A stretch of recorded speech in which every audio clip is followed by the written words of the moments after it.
Joseph Robinette Biden Jr. do solemnly swear. Office of President of the United States. Will, to the best of my ability, preserve, protect, and defend the Constitution of the United States.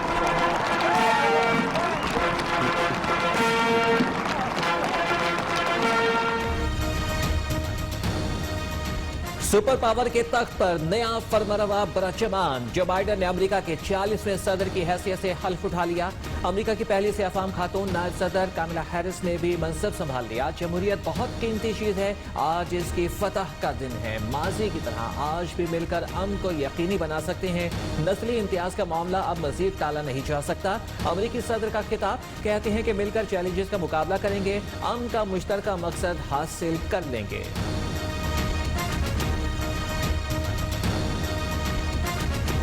Democracy is fragile. Democracy has prevailed. To fight the foes we face, anger, resentment and hatred, extremism, lawlessness, violence.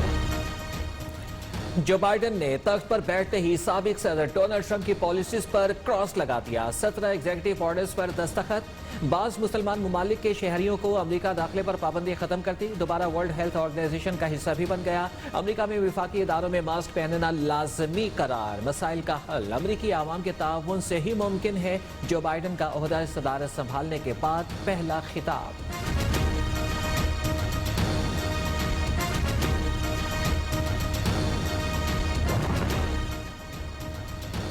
अमेरिकी सदर जो Biden Canada के साथ ताल्लुकात बढ़ाने के लिए पुरआज़्म। White house की प्रेस सेक्रेटरी जेन साकी कहती हैं कि कैनेडियन वज़ीर-ए-आज़म पहले लीडर होंगे जिनको जो बाइडन फोन करेंगे।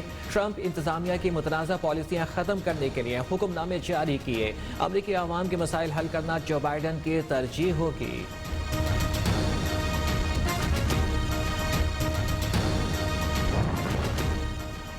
ओहदा सदारत संभालने के बाद अमेरिकी सदर जो बाइडन की कैपिटल हिल से व्हाइट हाउस आमद। सिक्योरिटी के सख्त इंतजाम। नायब अमेरिकी सदर कामिला हैरिस भी जो बाइडन के हमरा व्हाइट हाउस पहुंची। नए सदर और नायब सदर का नेशनल सेमेट्री का दौरा। सिविल वॉर में हलाक फौजियों को खिराज अकीदत पेश किया। कब्रों पर फूलों की चादरें चढ़ाई। अमेरिकी सदर जो बाइडन को कब्रिस्तान पहुंचने पर 21 तोपों की सलामी दी।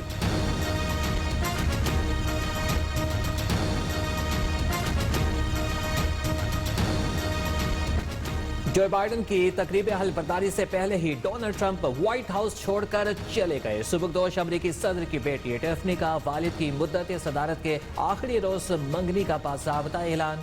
ये दरोदीवार कभी भूल नहीं पाऊंगी। जज्बाती बयान के साथ अलविदा।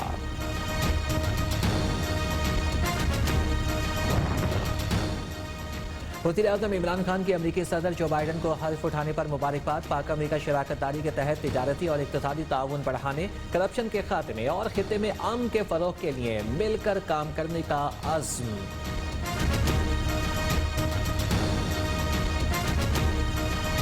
मैं कहता हूँ इस केस की ओपन हेयरिंग होनी चाहिए। मैं चैलेंज करता हूँ। फजल रहमान बैठा, पीपल्स पार्टी, PMLN, मैं बता नहीं सकता क्योंकि हमारे उनसे ताल्लुकात है मुल्कों से, जो मुल्क पैसे इनको देते रहे। फॉरेन फंडिंग केस की खुली समात और बरह रास्त टीवी पर नशर किया जाए। पार्टी सरबराहों को बिठाकर केस सुना जाए। वजीर आजम का चैलेंज। इमरान खान का कहना है कि सामने आना चाहिए तहरीक इंसाफ और ऑपोजिशन की फंडिंग कहां से हुई। दीगर जमातें बताएं कि पैसा कहां से इकट्ठा किया। फजलुर रहमान मदारिस के बच्चों को इस्तेमाल करके ब्लैकमेल कर रहे हैं। सरबराह JUI की अरबों रुपए की जायदाद कहां से आई।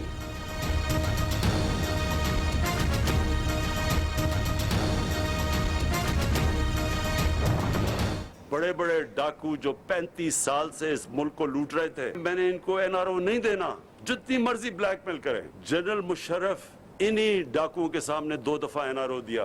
प्रेशर नहीं बर्दाश्त कर सका, वो भी कानून के ऊपर कोई नहीं।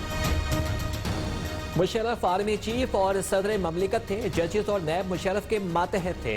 इसके बावजूद प्रेशर बर्दाश्त न कर सके और सियासी डाकुओं को 2 बार NRO दे दिया। लेकिन मैं NRO नहीं दूंगा। वज़ीर आज़म का दो टोक ऐलान। इमरान खान का कहना है कि असल तब्दीली का अमल शुरू हो गया, अब कोई कानून से बालातर नहीं। मैं वो चैलेंज एज ए PMLN के वर्कर के कबूल करता हूँ कि ना सिर्फ इसकी लाइव कवरेज हो, इस तमाम जमातों की एक्सेप्ट करती है Pakistan Peoples Party live coverage की, ये नैब के मुकदमात की भी लाइव कवरेज और उसकी इन्वेस्टिगेशन की भी लाइव कवरेज दिखाई दे रही है। नून लीग और पीपल्स पार्टी ने वजीर आजम का चैलेंज कबूल कर लिया। इमरान खान ने जो चैलेंज दिया इस पर कायम रहे। एहतसाब के नाम पर ऑपोजिशन को सियासी इंतकाम का निशाना बनाया जा रहा है। फॉरेन फंडिंग केस ऑपोजिशन ने नहीं, साबिक पीटीआई रहनुमा ने दायर किया। लीगी रहनुमा आसिफ करेमानी और general secretary Peoples Party Punjab Chaudhry Mansoor की न्यू न्यूज के प्रोग्राम सीधी बात में गुफ्तगू। न्यूयॉर्क में अमेरिकी फौजी हेलीकॉप्टर गिरकर तबाह हो गया। हादसे में नेशनल गार्ड के 3 एहलकार हलाक हो गए। हुक्काम के मुताबिक अमेरिकी फौजी हेलीकॉप्टर तरबियती मशक के दौरान गिरकर तबाह हुआ। हेलीकॉप्टर के गिरने की तहकीकात कर रहे हैं। आपको अहम खबर से आगाह कर रहे हैं। न्यूयॉर्क में अमेरिकी फौजी हेलीकॉप्टर गिरकर तबाह हो गया। हादसे में नेशनल गार्ड के 3 एहलकार हलाक हो गए। हुक्काम के मुताबिक अमेरिकी फौजी हेलीकॉप्टर तरबियती मशक के दौरान गिरकर तबाह हुआ। फंडिंग का जवाब दो। इलेक्शन कमीशन का 19 जमातों को नोटिस। जवाब के लिए 24 फरवरी की डेडलाइन। पॉलिटिकल फाइनेंस विंग ने रिपोर्ट जमा करा दी। 3 सियासी जमातों के फंड्स की छानबीन पहले से ही चल रही है। मेंबर इलेक्शन कमीशन इरशाद कैसर की वजाहत।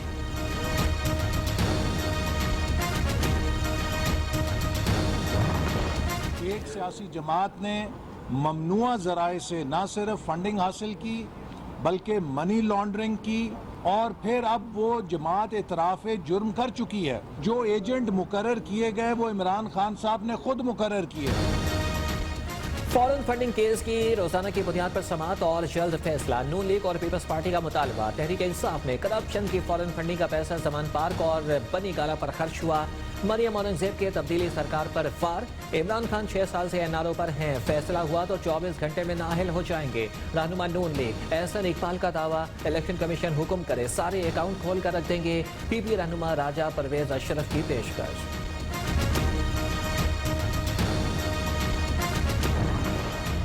कल मरियम सफदर यहाँ पर आई, जो बड़े बड़े झूठ कल यहाँ पर इलेक्शन कमीशन के सामने बोल के गए हैं। इल्जाम तराशी के ऊपर, बहतान तराशी के ऊपर, माफी मांगे इस झूठ के ऊपर। सुना है कि कोई यादाश्त इलेक्शन कमीशन को देना चाहते थे, लेकिन यादाश्त इलेक्शन कमीशन को जमा करवाने की याद तो नहीं आई। रसीदें लाओ, हिसाब किताब दो। झूठ बोलने वालों को जरा शर्म नहीं। मरियम नवाज बहतान तराशी पर माफी मांगे। रहनुमा तहरीक इंसाफ फारूक हबीब की पीडीएम पर कड़ी तनकीद।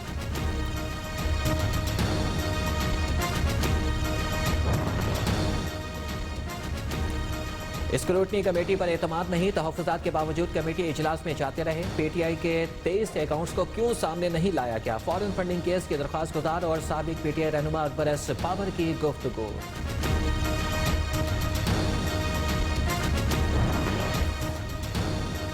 जमीयत उलमा इस्लाम के ज़ेर एहतमाम आज कराची में इसराइल नामंजूर मिलियन मार्च होगा। मौलाना फजल रहमान और पीडीएम के दीगर कायदीन भी खिताब करेंगे।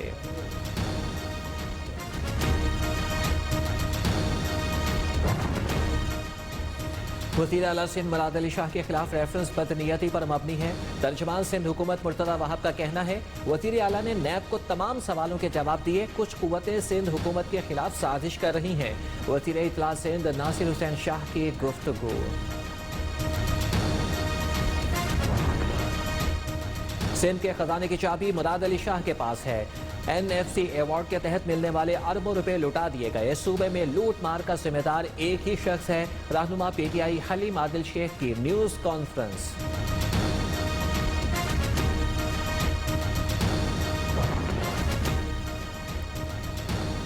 3G और 4G का लुत्फ उठाएं। वाना वालों की किस्मत बदलने लगी। वजीर आजम इमरान खान का वजीरिस्तान में 3 और 4G सर्विस खोलने का ऐलान। School, college, technical institute, universities health insurance card देने का भी वादा। भारत पाकिस्तान में दहशतगर्दी फैलाना चाहता है। कप्तान का वाना में खिताब।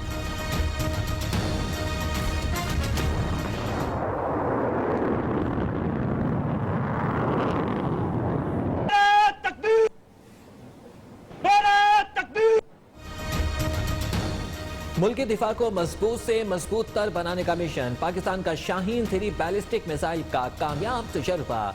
Chairman joint chiefs of staff committee ने मिसाइल का तजर्बा देखा।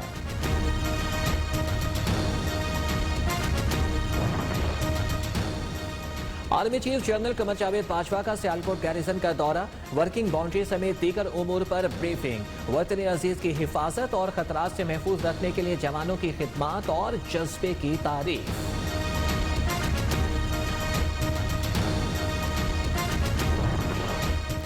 कराची में फैरोजाबाद पुलिस का तारिक रोड कमर्शियल मार्केट के अतराफ में सर्च ऑपरेशन, इलाके के दाखिली और खारिजी रास्तों की नाकाबंदी, 17 मुश्तबा अफराद को हिरासत में ले लिया गया।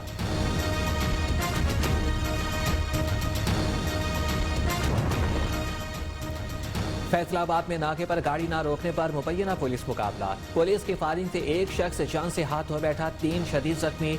वरसा का एहतजाज, डिचकोट रोड ब्लॉक करके पुलिस के खिलाफ नारेबाजी, पुलिस हुकाम का नोटिस, पेट्रोलिंग पुलिस का सब इंस्पेक्टर और 2 कांस्टेबल को हिरासत में ले लिया गया।